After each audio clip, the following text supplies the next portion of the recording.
This was a victimless crime. Nobody lost any money. And a judge out of nowhere put on a $355 million penalty. I mean, who's next? So if you think Kevin, about before I don't want to cut you off, but I hear about the so-called victimless crimes, but the laws on the books, falsification of business records in second degree, issuing false financial statements, insurance fraud, conspiracy, and all these different aspects of it, those are actual crimes. I take it your point is that these should not have been prosecuted?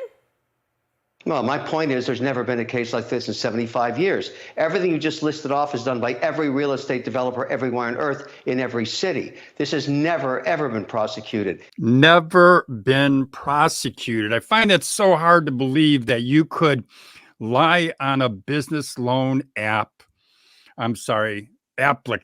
Let's just say the whole word. I find it hard to believe you could lie on a business loan application and not have to worry about being prosecuted. I know a lot of small business people out there that may take exception to that. Maybe there's even a few of them who were prosecuted. But, Kevin, from that world, that rarefied air that he breathes, maybe he can say, yeah, it's never been prosecuted in 75 years.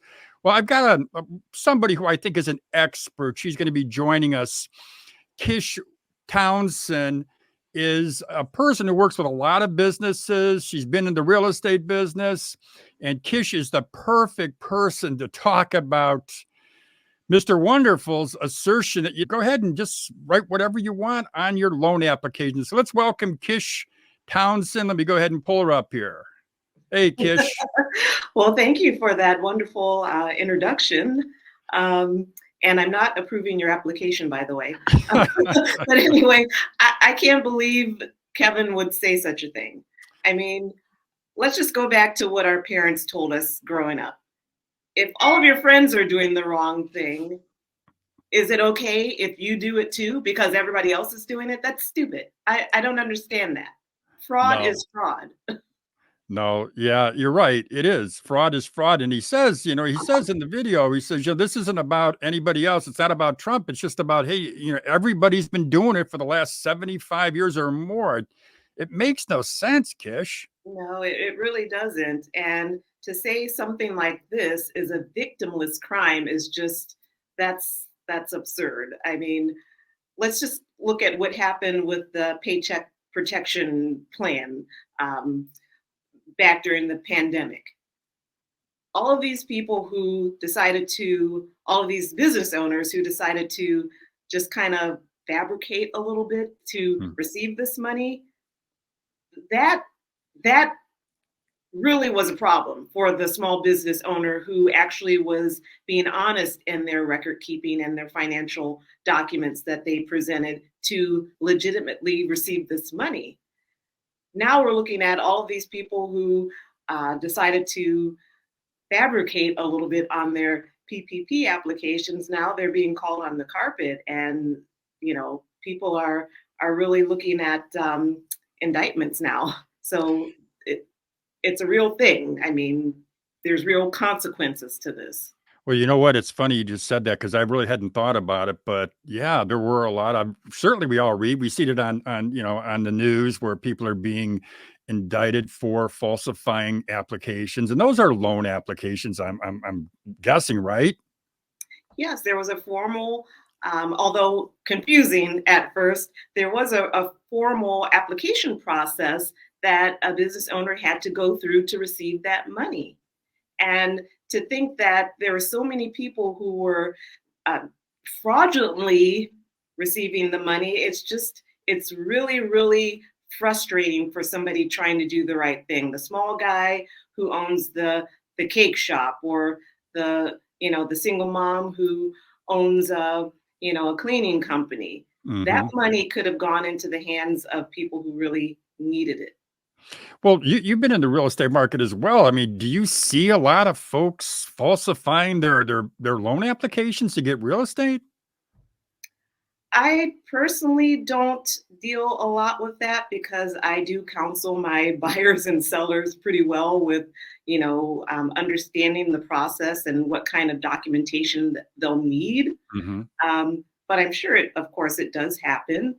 However, that does put a burden on the underwriting process the underwriters, the loan officers, they really have to kind of comb through information. If it's not true, they have to comb through this information just to determine whether or not this person is bankable or not, this person is worthy of receiving this loan.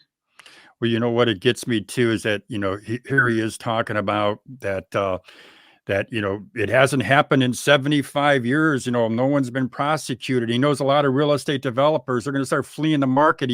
He says this too. Let me go ahead and put this up here. He says this. But here's the real point that people in New York should concern themselves with.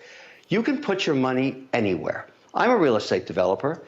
Do you think there's a chance I would ever take a chance on New York again? New York is turning itself into a flyover state. So do you think there's a chance that I would ever put my money in New York again? In other words, do you think there's ever a chance I'm going to be honest? I mean, come on. I mean, that's just his opinion. And being a flyover state, I really don't know what he means by that. I do know New York, of course, like a lot of major cities post-pandemic, a lot of people did leave the cities to go into the suburbs, but I just don't see New York being a flyover city ever. Development is always going to happen there. Yeah, I agree with you. I think maybe he's just getting bitter in his as he gets a little bit older. I have no idea where he's coming from, but I'll tell you, as long as they're renewed each season, I guess he'll be okay. but let me say this though, Kish, if you're O'Leary and you're going to a bank and you're going to be borrowing money, now that you put this out there that you've been lying on, or that people lie on their apps and it's okay. If you're O'Leary and you're going to a bank or whatever institution to borrow money, I mean, do you think it was smart of him just to even admit this? Well, I guess for someone like him, it doesn't affect him as much.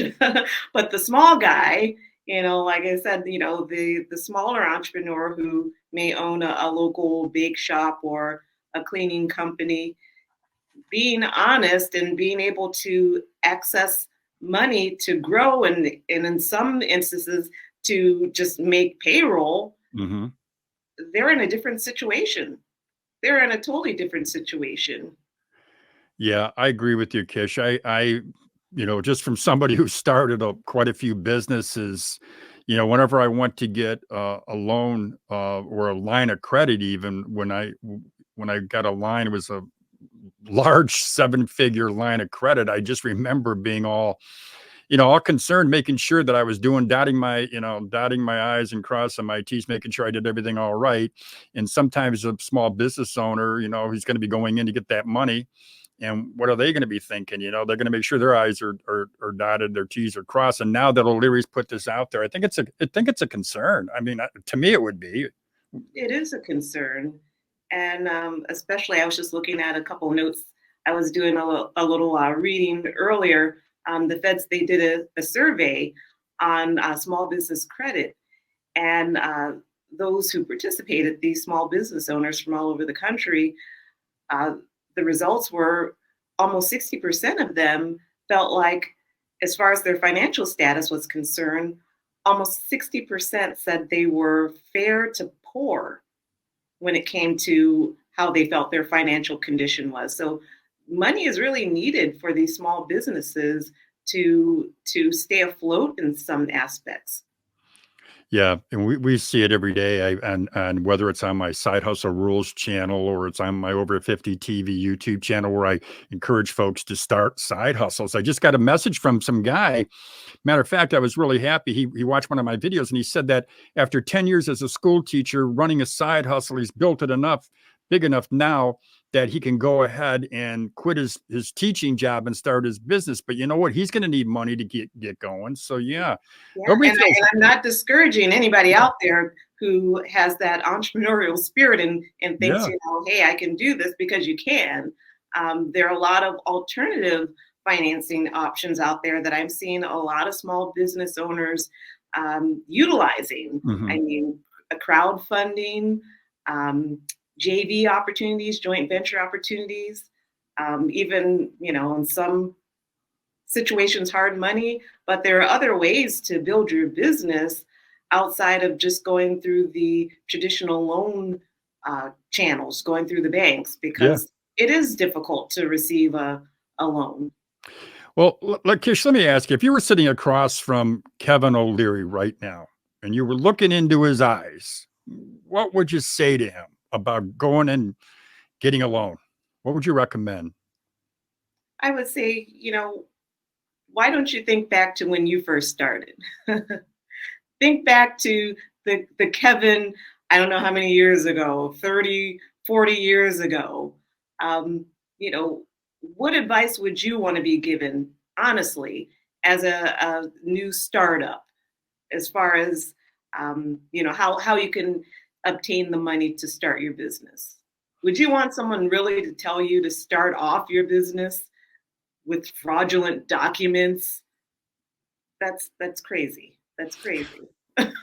That's some wise advice, Kish, which is why I'm glad you're here, and which is why I'm also glad that we're going to be together every week. We're going to be doing I basically reacting to what's really happening in the business world and how it affects small business. So, Kish, I'm glad you're here. And I think folks out there, if you want some real advice about what's going on, subscribe to Side Hustle Rules.